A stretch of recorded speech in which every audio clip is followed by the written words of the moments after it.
Hello guys, welcome to Edu Ankuran. मैं हूं आपका दोस्त अश्विनी कुमार। और जैसा कि सहायक आचार्य 1 to 5 जो सहायक आचार्य की जो तैयारी कर रहे हैं 1 to 5 के लिए, उन लोगों के लिए नागपुरी का ऑनलाइन टेस्ट देखिए कंडक्ट किया गया है हमारी टीम के द्वारा। जिसका पहला टेस्ट हुआ, आप लोगों ने काफी अच्छा किया। और इसका कुछ कुछ जो प्रोसेस है वो मैं आप लोग को बतला देता हूं ताकि आप लोगों को कंफ्यूजन ना हो। तो जो भी ज्वाइन किए हैं, ठीक है, ग्रुप में आपको लिंक शेयर कर दिया जाता है, आप लोग टेस्ट अटेम्प्ट करते हैं। अभी के समय आप लोग क्या कीजिए ना, एक ही बार टेस्ट दिया कीजिए। एकदम सोचा कीजिए कि हाँ भाई, हमारा जो ये है आज का जो टेस्ट है वो फाइनल एग्जाम लिख रहे हैं, उस तरह से टेस्ट दिया कीजिए। काहे कि देखिए 100 क्वेश्चन का टेस्ट होता है, 100 क्वेश्चन आप लोग को दिया गया है, ठीक है, इस तरह से 100 क्वेश्चन है, ठीक है। इसका आप लोग सबमिट करते हैं, आप लोगों का जो स्कोर होता है वो इमीडिएटली आपको मिलता है, ठीक है। आप लोग जो भी सबमिट करते हैं टेस्ट को, मोबाइल से लिख रहे हैं या लैपटॉप से लिख रहे हैं या जिस भी माध्यम से लिख रहे हैं, तो टेस्ट लिखने के बाद 100 क्वेश्चन सॉल्व करने के बाद आपको सिर्फ सबमिट का बटन दाब देना है, उसके बाद छोड़ देना, कुछ नहीं। रिकॉर्ड हम लोगों के पास आ जाता है, ठीक है। सबसे पहले जो है आपको नाम लिखना पड़ता है। जब टेस्ट की शुरुआत होती है तो एक फॉर्म फिलअप कराया जाता है आपसे, जिसमें कि आपका नाम और आपका ईमेल आईडी मस्ट होना चाहिए, ठीक है। इसी ईमेल आईडी के थ्रू आपको, मतलब कि हम लोग शेयर करते हैं लिंक। अच्छा, एक चीज और, बहुत सारे लोग ज्वाइन किए हैं लेकिन ईमेल आईडी आप लोग सही नहीं दिए हैं या फिर बाद में दिए हैं, जिसकी वजह से लिंक ओपन नहीं हुआ है। तो उसके लिए भी आप लोग को टेंशन नहीं लेना है, वो लिंक फिर से ओपन हो जाएगा। और जैसे ही टेस्ट देते हैं, आप लोग का परफॉर्मेंस, आप लोग का रैंकिंग आप लोग को ग्रुप में शेयर किया जाता है और उसके बाद उसका पीडीएफ भी आप लोग को दे दिया जाता है, ठीक है, ताकि आप लोग अपना तैयारी कीजिए। अगर फिर से टेस्ट देना चाहते हैं तो 2-3 दिन के गैप के बाद फिर टेस्ट दे सकते हैं। क्या मैं बोल रहा हूं, देखिए हम लोगों का क्या कहना रहता है ना, हमारी टीम का क्या मत है कि आप लोगों का तैयारी बेस्ट हो, अच्छा हो, ठीक है। तो आप लोग क्या कीजिए, जैसे टेस्ट 1 आज दिए, जैसे कि 5 तारीख को आप लोग का एग्जाम था, 23 को आप लोग का एग्जाम कंडक्ट कराया गया था, ठीक है। तो 23 को आप जैसे एग्जाम दिए ना, तो फिर उसके बाद रुक जाइए, 25, 26 2 दिन का गैप लीजिए, उसके बाद फिर से आप इसको टेस्ट दे सकते हैं, ठीक है। मल्टीपल टाइम दे सकते हैं आप, ठीक है। क्लियर सेक्शन कीजिएगा तो फिर से आप लोग का टेस्ट आप लोग अटेंड कर सकते हैं। कुछ कुछ चीजें जो बतला दिया जा रहा है, जो आप लोग समझिए। फिर से आप लोग जैसे एक बार टेस्ट दिए ना, टेस्ट दे के सबमिट किए ना, तो फिर तुरंत मत दीजिए, रुक जाइए 1-2 दिन, उसके बाद फिर से टेस्ट दीजिए। हम लोग मना नहीं करते हैं, हम लोग चाहेंगे तो उसको रिस्ट्रिक्ट कर सकते हैं कि आप एक ही टेस्ट दे सकते हैं, लेकिन आप लोग की तैयारी अच्छी हो इसीलिए हम लोग उसको ना ओपन रखें कि जाओ भाई, कम से कम एग्जाम लिखिए, अच्छा से एग्जाम क्लियर कीजिए नागपुरी में, ठीक है। तो वो फैसिलिटी हम लोग आप लोग को प्रोवाइड कर रहे हैं, कोई दिक्कत नहीं है। और साथ ही साथ टेस्ट जब दे देते हैं, आप लोग को रैंकिंग आप लोग का मिल जाता है, आप लोग का मार्क्स स्कोर मिल जाता है, और साथ ही साथ हम लोग पीडीएफ भी आप लोग को शेयर कर देते हैं, ताकि आप लोग की तैयारी जो है ना बहुत अच्छे तरीके से हो। कोई डाउट नहीं है, अब तो शायद कोई कंफ्यूजन नहीं होना चाहिए टेस्ट देने से रिलेटेड। अच्छा, पिछला जो टेस्ट दिया आप लोग ना, पहला जो टेस्ट हुआ, अच्छा अनाउंसमेंट ये भी है, जो लोग टेस्ट देना चाहते हैं, ज्वाइन करना चाहते हैं, तो व्हाट्सएप नंबर आप लोग को दिया हुआ है, कई बार व्हाट्सएप नंबर दिया गया है। आज का भी वीडियो के डिस्क्रिप्शन बॉक्स में व्हाट्सएप आपको दिया जाएगा, तो उसमें आपको जो भी प्रोसीजर बताया जाएगा उसको फॉलो करके आप ग्रुप ज्वाइन कर सकते हैं, ठीक है। और तैयारी कीजिए, समझ रहे हैं, 1000-1500 क्वेश्चन का तैयारी कर लेते हैं ना।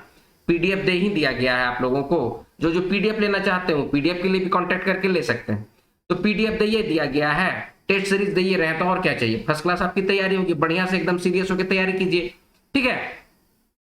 चलिए, तो जो टेस्ट हुआ उसमें से कुछ कुछ क्वेश्चन है जिसको आप लोग को बतलाया जा रहा है कि राइट शब्द में ई ध्वनि कर आगमन कौन विशेषता के बतलाएला। कई बार फ्री के वीडियो जो डाले गए हैं प्रैक्टिस सेट के, उसमें ये क्वेश्चन को डायरेक्ट आप लोग को दिया गया है, और ये क्वेश्चन ना शायद आया भी है किसी एग्जाम में।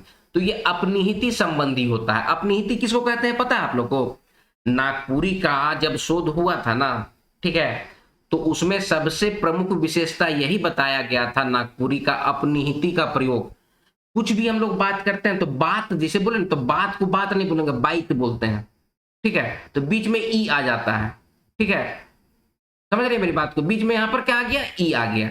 जैसे रात है तो रात को राइत बोलते हैं, ठीक है।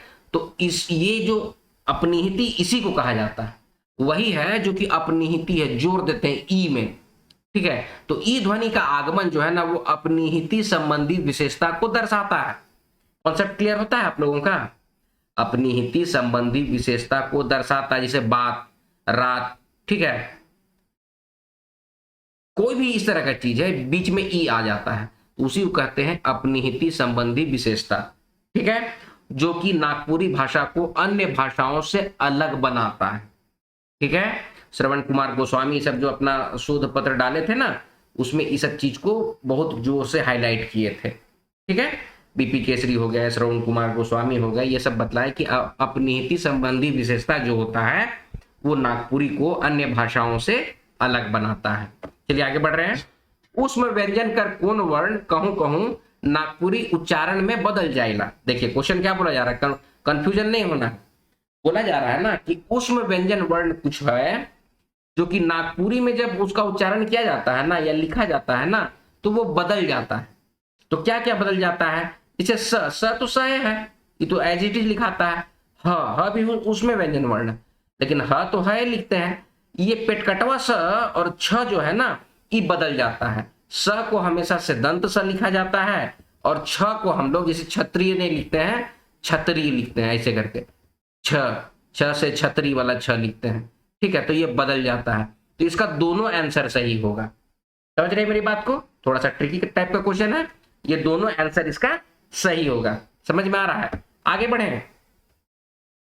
तीसरा क्वेश्चन था कि उर्दू ने लोकोक्ति के का कहल जाएगा, तो जरबुल मिस्ल कहते हैं उर्दू को, मतलब कि उर्दू में लोकोक्ति को जरबुल मिस्ल कहते हैं, और वही कहावत कहते हैं और कबनैत कहते हैं नगपुरिया में, कबनैत कहते हैं नगपुरिया में, ठीक है। क्वेश्चन डायरेक्ट आया है, कहावत को या फिर लोकोक्ति को नागपुरी में क्या कहते हैं, तो कबनैत कहते हैं, ठीक है। चलिए आगे बढ़ रहे हैं। कने राजा भोज कने गंगुआ तेली कौन तरह का कहावत है के, तो ये एक तरह का ऐतिहासिक कहावत है, ठीक है। ऐतिहासिक कहावत के अंतर्गत आता है। डॉक्टर भुवनेश्वर अनुज की जो बुक है उसमें ये दिया हुआ है, ठीक है। तो जो पीडीएफ भी जो आप लोग को हम लोग प्रोवाइड किए हैं ना उसमें सब चीज को आप लोग को बतलाए हैं, ठीक है। क्वेश्चन को बतलाए हैं, सामाजिक कहावत क्या है, जाति कहावत क्या है, इस तरह का मतलब एग्जाम्पल आप लोग को दे दिए हैं ताकि आप लोग का कंफ्यूजन ना हो, ठीक है। चलिए आगे बढ़ेंगे।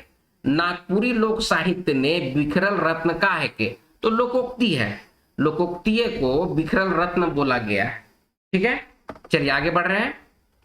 लोकोक्ति के नागपुरिया में का कहल जाएगा, देखिए क्वेश्चन डायरेक्ट आ गया, थोड़ा सा और बड़ा करें। चलिए, लोकोक्ति के नागपुरिया में का कहल जाएगा, तो कहावत और कबनैत दोनों कहा जाता है, तो ऑप्शन नंबर सी इसका सही जवाब हो जाएगा, ठीक है। आगे बढ़े। गोंदली सरे तो आम झरे, तो ऊपर देवल गोइड कौन लोकोक्ति से संबंधित है के, तो गोंदली सरे, देखिए होता क्या है ना, गोंदली दो तरह से होता है, ठीक है। एक तो गंदूर गढ़ा होता है, ठीक है, और एक तो गोंदली, गोंदली चावल का छोटा भाई होता है, एक तरह से छोटा छोटा होता है, ठीक है। तो वो अगर सड़ता है ना तो आम झरता है, ऐसे करके कहावत है। तो ये एक तरह से कृषि संबंधी कहावत के अंतर्गत आता है, ठीक है। आगे बढ़े। अच्छा, अगला क्वेश्चन ये है, य इमे रोदसी उमे अहमिंद्र मतुष्टबम विश्वास मत्र से रक्षति ब्रह्मेदम भारतम जन्म, ठीक है। तो ऊपरे देवल मंत्र से लोक शब्द कर प्राचीनता बुझाएला, देवल मंत्र कौन वेद से लेवल जाए है के, ठीक है। तो ये देखिए, ये आपके ऑप्शन है सामवेद, यजुर्वेद, अथर्ववेद या ऋग्वेद, तो इसका करेक्ट आंसर हो जाएगा ऑप्शन नंबर डी, ऋग्वेद। अच्छा, इस तरह का क्वेश्चन हमारी टीम जब आई तब ये सब के क्वेश्चन को फ्रेम की। जब आप लोग साहित्य पढ़िएगा ना बढ़िया से, फिर से हम बता रहे हैं, साहित्य पढ़िएगा ना बढ़िया से, लोक साहित्य पढ़ रहे हैं, ठीक है, लोक साहित्य नागपुरी का हो, हिंदी का हो या कोई लोक साहित्य पढ़िएगा, तो उसका जो टॉप है, उसका जो रूट है, उसका जो जड़ है, ठीक है, वो आपका संस्कृत है। बाद बाकी आप जो रोमन देखते हैं या और अन्य जो भाषा का जो साहित्य देखते हैं ना, वो सब इसके सामने एकदम बौना नजर आता है। अभी तो जेपीएससी के भी क्लासेस लिया जा रहा है, तो उसमें भी इसको बहुत अच्छा से समझाया गया लोक शब्द को, ठीक है। तो आप लोग तो पढ़िएगा नहीं सब चीज को, ये सब चीज को तो नहीं पढ़िएगा ना, लोक साहित्य में भुवनेश्वर अनुज की किताब में डायरेक्ट दिया हुआ है, तो सबको आप लोग तो पढ़ ले रहे हैं, आप लोग तो सिर्फ खोजते हैं कि सर प्रैक्टिस सेट दीजिए, रटेंगे। ठीक है, तो रटिए, गलत नहीं है, रटिए, अच्छी बात है, लेकिन जानकारी के साथ अगर रटिएगा ना तो मजा भी आता है। ठीक है, तो यह इमे रोदसी उमे अहम इंद्र मतुष्टम विश्वास मंत्र से रक्षति ब्रह्मेदम भारतम जन। तो देवल मंत्र जो है ना, इससे लोक शब्द, लोक साहित्य जो निकला है ना, वो ऋग्वेद से संबंधित है। ठीक है, तो ये इसका करेक्ट आंसर होगा ऋग्वेद। चलिए आगे बढ़े। नागपुरी के लिपिबद्ध करके ले कौन लिपि कर प्रयोग करल जाएला। देखिए ये आपके इतने सारे ऑप्शन है, इसका करेक्ट आंसर हो जाएगा ऑप्शन नंबर डी, देवल शोभे। ठीक है, क्यों? क्योंकि कैथी, बंगला, रोमन और देवनागरी सब में लिपिबद्ध किया जा चुका है नागपुरी को। ठीक है, चलिए आगे बढ़ रहे हैं। नहीं तो अगर ये सब, अगर देवल शोभे ऑप्शन नहीं रहता ना, तो चुपचाप से देवनागरी में जाते, सही ऑप्शन हो जाता देवनागरी। ठीक है, चलिए आगे बढ़ रहे हैं। पहला बेर नागपुरी कर शोध प्रबंध रांची विश्वविद्यालय पीएचडी की उपाधि के लिए कौन बेर प्रस्तुत करल जाए है। तो शोध प्रबंध जो हुआ था ना पहली बेर नागपुरी का, वो रांची विश्वविद्यालय में कब सबमिट किया गया था? तो 1970 में किया गया था। ठीक है, 1970 में किया गया था। अच्छा, अब रटने में दिक्कत होगा, इसलिए इमीडिएटली एक और क्वेश्चन को फॉर्म किया गया जो कि इससे रिलेटेड है। क्या है कि 1970 में पहली बेर नागपुरी कर शोध प्रबंधन रांची विश्वविद्यालय ने पीएचडी के उपाधि के लिए प्रस्तुत करल जाए रहे। तो उसका क्या नाम था? तो उसका नाम था नागपुरी भाषा और उसका साहित्य। ठीक है, चलिए आगे बढ़े। अगला क्वेश्चन है, हेठे देवल में कौन साहित्यकार नागपुरी लोक साहित्य के ग्राम साहित्य कह है? ठीक है, कहल नहीं होगा भाई, कह है होगा। ठीक है, कह है होगा, कहीं कहीं टाइपिंग मिस्टेक हो जाता है, तो उसको लेके ज्यादा परेशान नहीं होना है। ठीक है, तो डॉक्टर राम नरेश त्रिपाठी जो है ना, राम जो है, राम ग्राम की बात की है, इसे करके हम बताए कई बार, राम नरेश त्रिपाठी ग्राम साहित्य की बात किए हैं। ठीक है, नागपुरी लोक साहित्य को ग्राम साहित्य बोले हैं। कौन बोले हैं? डॉक्टर राम नरेश त्रिपाठी। चलिए आगे बढ़ रहेंगे। साहित्यकार डॉक्टर सत्येंद्र लोक साहित्य के कई भाग में बांट हैं। तो ये सब चीज को आपको पीडीएफ जो दिया गया है उसमें बताया गया है कि सत्येंद्र है वो कितने भाग में बांटे हैं। ठीक है, भुवनेश्वर अनुज कितने भाग में बांटे हैं, फिर और भी कृष्णदेव उपाध्याय कितना भाग में बांटे हैं। ठीक है, तो डॉक्टर सत्येंद्र 2 भाग में बांटे हैं। ये सब चीज को आप लोग दिमाग में रखेंगे। आगे है, नागपुरी साहित्यकार डॉक्टर भुवनेश्वर अनुज नागपुर साहित्य कर बारे ने अपन कौन विचार के राइक हैं। ठीक है, डॉक्टर भुवनेश्वर अनुज क्या बोल रहे हैं कि नागपुरी साहित्य के सामान्य लोक समूह अपनाए सकेला। जो सामान्य लोग है, सामान्य लोग जो है वो नागपुरी साहित्य को अपना सकते हैं, ये बात बोले हैं। कौन बोले हैं? डॉक्टर भुवनेश्वर अनुज ने कहा है। ठीक है, कॉन्सेप्ट एकदम क्लियर होता है। आगे बढ़े। वास्तव में हमारा लोक साहित्य संस्कृति की उच्चतम भावनाओं को अपनी अपरिष्कृत भाषा में संजो कर रखता है। तो देवल कथन केकर लागेला, कौन बोले हैं? तो डॉक्टर शकुंतला वर्मा का ये कथन है। ठीक है, कथन उथन से क्वेश्चन उठा के देता है, इसीलिए दे दिया जा रहा है। चलिए आगे है, आधुनिक नागपुरी लोक साहित्यकार है क्या है? कौन है? हनुमान सिंह, विनोद राय, प्रफुल्ल कुमार राय, अश्विनी कुमार। तो कौन है? तो इसका करेक्ट आंसर हो जाएगा option number C, Prafulla Kumar Rai है। अश्विनी कुमार पंकज यहां लिखा रहता तो ये भी हो सकते थे, लेकिन प्रफुल्ल कुमार राय होगा। ठीक है, चलिए आगे बढ़ेंगे। शिष्ट साहित्य लोक साहित्य कर उपज है के कहा है? तो ये राहुल सांकृत्यायन बोले हैं। ठीक है, इससे ज्यादा क्वेश्चन फ्रेम करके दिया गया है इस बार। चलिए आगे बढ़ रहे हैं। नागपुरी लोक साहित्य ने कथोपकथन कर का विशेषता है के? तो उसका क्या विशेषता है? कर का विशेषता है के संवाद शिथिल रहेला, पशु पक्षी संवाद कहे ना। तो ये देवल शोभे, सब कुछ जो है ना कथोपकथन पर आधारित होता है। ठीक है, आगे। नागपुरी भाखा क्षेत्र में शादी ब्याह ने तिलक प्रथा नखे। हाँ सही बात है, नहीं है।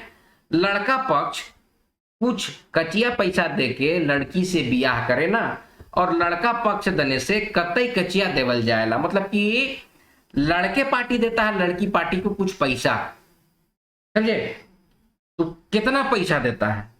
ठीक है, तो 2.5 आना, 5 ढेबुआ, 5 आना क्या होता है? सो करेक्ट आंसर हो जाएगा ऑप्शन नंबर सी, ए और बी दोनों हो जाएगा। 2.5 आने या फिर 5 ढेबुआ। नागपुरी लोकगीत देखिएगा ना, बहुत सारा लोकगीत में ढेबुआ का जिक्र होता है। तो पहले वैसा होता था, डिब्बा चलता था, ठीक है, दमड़ी चलता था, दाम दमड़ी ऐसे करके चलता था, ठीक है। चलिए आगे बढ़ रहे हैं। डॉक्टर सत्येंद्र हेटे देवल में से का जिनिस ने ब्रज लोकगीत कर विस्तृत वर्गीकरण कर हैं, तो लोक साहित्य विज्ञान का विस्तृत वर्गीकरण किए हैं। चलिए आगे बढ़ेंगे। डॉक्टर कृष्णदेव उपाध्याय के अनुसार ग्राम गीत क्या है, तो फोक सॉन्ग है, ठीक है, ग्राम गीत एक तरह का फोक सॉन्ग है। आगे है लोकगीत कर बारे ने डॉक्टर श्याम परमार क्या कहे ना, तो लोकगीतों को इनकी नैसर्गिकता के लिए जाना जाता है। नैसर्गिकता का मतलब समझते हैं, जो चीज अपने आप हो जाए, ठीक है, उसी को नैसर्गिक कहते हैं, ठीक है। जैसे कि कैसे बताएंगे आप लोग, तो जैसे कि आप लोग पैदल कहीं जा रहे हैं, ठीक है, तो अपने आप मन में गुनगुनाने लग जाते हैं। अकेले बढ़िया मौसम है, गाड़ी उड़ी चला रहे हैं, तो स्वतः अपने आप माने मन गुनगुनाने लगता है, कुछ कुछ गीत उत गाने लग जाते हैं। तो लोकगीत भी जो है ना, नैसर्गिकता अपने आप निकल जाता है। जैसे कि कुछ भी समारोह होता है, झूमर खेलते हैं, आंगनई होता है, डेंगरा होता है, पावस उदासी, कुछ भी जो है ना, ये सब तो लोकगीत है। ये सब अपने आप मन की, जैसा मन वैसा गीत, तो उसको नैसर्गिकता के लिए जाना जाता है। ये बात बोले हैं doctor Shyam Parmar. Concept clear है? आगे बढ़े। आपन नस में टांगा मारे मुहावरा हेठे देवल में से कौन मुहावरा कर अंतर्गत आवेला, तो ये नैतिक संबंधी मुहावरा के अंतर्गत आता है। इसका मतलब होता है अपना आप का नाश करना, अपने आप का विनाश करना, ठीक है। चलिए आगे बढ़ रहे हैं। कहानी कर अनुसार कर्जा के भूंज के खावे कर बात के कहेला, तो देखिए ये जो है ना, कर्जा के भूंज के खाए जाबू, ये बात बोलता है नाना।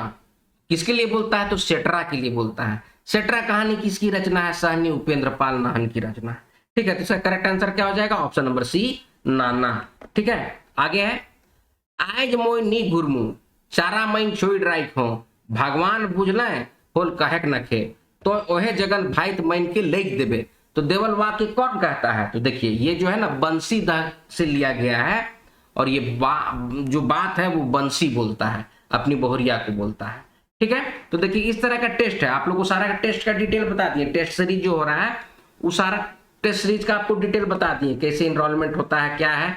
ज्यादा जानकारी के लिए व्हाट्सएप दिया हुआ रहेगा आज का वीडियो को डिस्क्रिप्शन बॉक्स में, व्हाट्सएप करके आप लोग कीजिएगा। हम लोग कोशिश कर रहे हैं कि आप लोग का जो एग्जाम का डेट निकलेगा उसके पहले मतलब कि 1000-1500 क्वेश्चन का आपको प्रैक्टिस करवा दें, ठीक है।